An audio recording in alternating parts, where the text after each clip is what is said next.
Ladies and gentlemen, boys and girls, toilers, spoilers, and hinge oilers, welcome along to the Joe Spiver YouTube channel, where we discuss books and little else. And again, the small asterisk that we place above "and little else" in our melodic introductions is going to be weaponised with its full force on this Sunday morning, folks.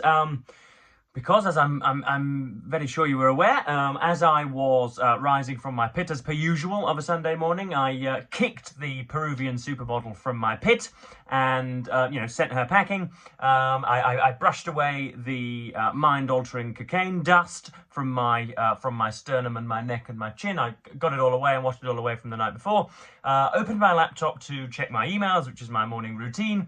And just as I was typing the G into the Gmail, below the task bars, I'm sure it's referred to, was that oh so familiar, far too familiar, kind of sort of pseudo-machismo snarl of Donald Trump, bloodied but unbowed, on the stage of a Pennsylvania rally. I do believe I'm reporting on the failed assassination attempt of the Republican candidate Donald J. Trump. It would seem that what turns out to be a disgruntled Republican voter. So this isn't some limp-wristed, non-binary, mixed-race Democrat that's done this, because those people don't own guns. It's actually somebody really of Donald Trump's ideological camp who has taken pot shots at him and unfortunately sacrificed his life as a result of that. Now, it is very rare. I think I've only felt it probably once or twice in my life, the hand of history on the shoulder, when I was at the ale house just sort of a mile east from us. That was the location where I heard of the death of Queen Elizabeth II. I remember knowing at that moment that I would forever remember where I was when such an announcement was made. And I feel that way this morning as well, folks. I got out of bed and alerted my mother of the I was going to say the disaster over in America, but the events, dear boy, events, the gays arresting events in America, and we went on from there. It was much as I'm sure it was very, very similar to, you know, the Kennedy assassination and to the moon landing and to the 1989 fall of the Berlin Wall. It's a very, very, very curious feeling this morning, folks. It is the only thing that could have dominated the news. But yeah, I thought we'd do a little bit of a Sunday catch-up. I have been reading bits and bobs, so I'll report on that. But yeah, really, it's just an opportunity for me to, what's the phrase, chew the fat? I think I'll be doing that. So yes, there have been mixed responses to Donald Trump's attempted assassination, of course. Some of those limp-wristed liberals have been crowing and cooing and sort of regretting that the lone gunman did not get the job done. I think I've made it clear on this channel before that Donald Trump is probably amongst, you know, some Iranian theocratic leaders and some Russian leaders and some Saudi leaders and some members of the Chinese Communist Party. He is probably one of the dozen people on earth whose harm I would cheer, or whose harm I wish, essentially, whose harm I think would better the world and further all of our liberal aims. That sounds rather demonic, that sounds rather red-eyed and really rather sort of itself authoritarian and fascistic of me, but there we are.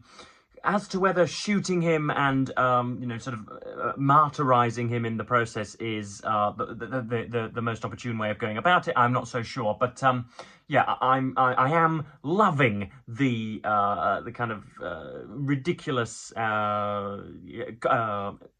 the ridiculous hypocrisy of very many of the Republican Twitter users who are saying that this is really, really terrible. This is sacrificing America's democratic rights. This is a huge threat to American democracy, when in fact the biggest threat to American democracy is the one that was taking the bullets the other night. But yeah, just, a few reactions. Obviously, Keir Starmer's come out, Joe Biden's come out. It is an outrageous thing to occur on American soil.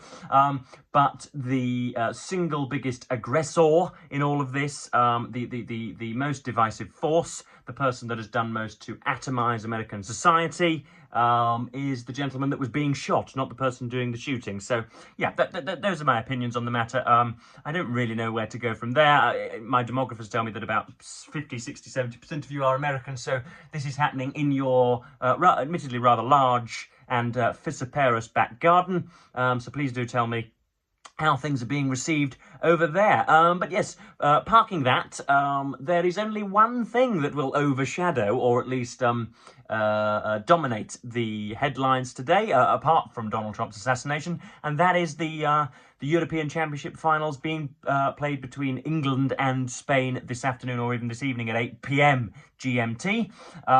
Again, England football is England's national sport, and we exercise a sort of a paternal superciliousness against every other runner and rider in the sport. We claim happiness for ourselves, and yeah, we look at Slovenia and Belgium and give me another small European country, Latvia and Finland and Ireland and Scotland, and all of these sort of knuckle draggers from the favelas and the ghettos, and we regard them as, you know, kind of, shall we say, meritocratic inferiors. And at last it has come true. We are into the final. Usually, England play excellently in a tournament and are knocked out in the quarterfinals or the round of 16 via abysmal bad luck. But this year we have been sort of apoplectically terrible. We have been disorganised. We have been arrhythmic. We have been underwhelming. We have been poorly coached. We have been enervated and enervating. We have been, yeah, slow, trudgy, all of the kind of pejorative adjectives that you could possibly think of. We've been awful. We have not deserved the very boots in which we have strode/trodden. And yet we're in the final via some very, very fortunate refereeing decisions and some decent play against who on earth did we beat in the semi-final, Joe? The Netherlands. So yes, we play Spain, and they are sort of swanning about the place with kind of equine insouciance. They have been the best team in the tournament. They are passing it around like 70s Brazil. That's not a reference many of you will get, but nonetheless, I've issued it out. And so they are stern favourites, and obviously all of the English commentators, I say, are being rather fertiloquent and rather mystical and wistful, saying that there is something in the air, not knowing, of course, that the world is kind of amoral and capricious in that way, and there is no kind of a circuitous story that is being told. Things are just happening on the plane of the earth. But anyway, so yes, we've got that to look forward to. We've got the Wimbledon final to look forward to. We've got Novak Djokovic versus Carlos Alcaraz, or Alcaraz, however it is you pronounce his surname. He's looking for 2 Wimbledon titles in a row. Novak Djokovic is looking for his 111th or something. So that'll be interesting to watch at 2 p.m. But yeah, so there's an awful lot going on today. Of course, we could have been witnessing the great Gotterdammerung of American society should Donald Trump have actually copped one straight through the eyeballs, or between the eyeballs, then we'd have been waking up to a very different world entirely, I do believe. But I have been reading some books. You'll be delighted to hear quite why there was such the flurry and furore in response to my my video on Fyodor Dostoevsky's Crime and Punishment. I just don't know, but it's clearly itself a very Trumpian and divisive book in that way. Some love, some hate, and very few are indifferent. And so yes, would I have preferred it to have been a little bit more of a a more descriptive and an altogether more auspicious video, then yes, I would have done. I think some people got a little bit of a kind of crude introduction to me, but there we are. So I didn't really enjoy making it. I was struggling for words. I'm struggling for words today as well. Quite often I turn on the, 98% of the time, I turn on the camera and you know, the adjectives and the clauses and the idioms and the pleonasms and all of the Spivanian tools come at me. But sometimes they ferret to the corner, and this morning is one of those times. It may not seem very different to the audience watching, but I'm not quite as comfortable. It's not coming as naturally this morning, but we're pressing on like the Trojans that we are. So yes, I have been reading two books in particular. I've got this absolute toe crusher here. This is Christopher Hitchens, arguably, and this is going to be the cornerstone / centerpiece of a new series that I've got planned. This is obviously this is following on from the memoir of Christopher Hitchens that I read about 2 weeks ago and recorded for your delectation on YouTube.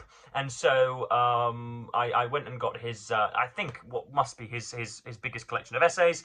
Yeah, I think week on week I'm going to do one or two. I'm going to apportion an entire video's worth of content to 1 or 2 essays per week. So yeah, once or twice a week you'll get an essay on Christopher Hitchens' views of Henry Kissinger, or of women's humour, or on the sliminess and hypochondriacal JFK, or whatever it is that I've been reading. So yeah, I've probably read about 20-25 of the essays in here. They're jolly good fun. He is both interesting and vivacious and insightful, and you have to say perspicacious most of the time. He had, much like George Orwell, he had a very, very strange ability to say what was perfectly correct at the given time. So yeah, and he, as all decent artists should, blends the kind of the metaphysical and the highfalutin with the demotic, and I mean, sometimes it's death by parentheses and hyphenation, but we can live with that. So yeah, they're jolly good fun, and I should hope to edit some of those videos so as to have bits of the paragraphs on the screen all underlined, so that we can see just what Hitchens is writing. I have also, in my infinite wisdom, contacted a publisher and have received an early review copy of Samir Puri's Westlessness, the Great Global Rebalancing, in this very fine orange cover there. You've got obviously a little bit of an Ordnance Survey map, an old map, and this is published by Hodder and Stoughton, and this is due out on, I'm speaking to you, of course, on the 14th. This is due out, I think, on the 20th. 19th, 20th, something like that, maybe a little bit further on, I can't remember. 27th. I think it's a week on Friday, I can't remember, my dates are all muddled, I'm all at sea, as you can well tell. But this takes as its cue the global rebalancing, I suppose. You would think, wouldn't you, folks, that a book entitled Westlessness would perhaps preempt the complete eradication of the West? That's what Westlessness implies. If I say, for example, that if I say hopelessness, that is a situation which completely occludes hope. If I say cheerlessness, that occludes cheer. The same with fearlessness and powerlessness. So Westlessness, you would imagine, would be an occlusion of the West. But he very, very he's very, very quick and very, very desperate, it seems, in the first chapter to assert the fact that he doesn't think the West is just going to disappear overnight, that it's just going to be essentially a kind of cooling off of its heat maps. So some of it's going to go to China, some of it's going to go to Russia, some of it's going to go to goodness knows where else, Indonesia or something like that. But yeah, I've read the first about 50-60 pages, and it's a little dry, it's a little dull already. Obviously, I'm not going to give you a huge review here, because that's going to be for the pages of the reputable US literary journal Open Letter Review. The Brontosaurus Bostonian Steve Donahue has been kind enough to give me another slot there, so hopefully I'll have an 800-word review for them soon. But yeah, that's what I'm reading at the moment, and of course interspersing them with some of Christopher Hitchens' essays. But yes, not being on my finest form today. I'm obviously looking gorgeously Teutonic as per usual. But yeah, obviously Donald Trump's attempted assassination is dominating the headlines. I want to know what you guys feel. You guys in Arkansas, you guys in New Mexico, you guys in Pennsylvania, you guys in Minnesota, and anybody else, Colorado, Tennessee, the lot of you that do enjoy these videos. What is the nation in a kind of sort of catalytic frenzy, or a catalytic stasis, or is it in an apoplectic frenzy? What's going on? Are you all a little shocked? What's happening over there? I would like to know from from you Yanks on the ground. That would be nice. But yeah, I think that concludes what must be a Sunday special / catch-up. I really just wanted to get in front of the camera and not really document my feelings, but make sure that I recorded myself on this very significant day. I'm sure in 50 or 60 years' time, if the bandwidth of YouTube remains as it is and there is still availability to search videos, that this video will be recorded. I wanted my children to see what I looked like on the day that Donald Trump was almost assassinated. So yes, huge news, folks, huge. And I'm going to go back to some reading and to some bits and bobs of sort of YouTube, my usual morning YouTube peregrination. And thank you ever so much for watching BookTube, and say goodbye.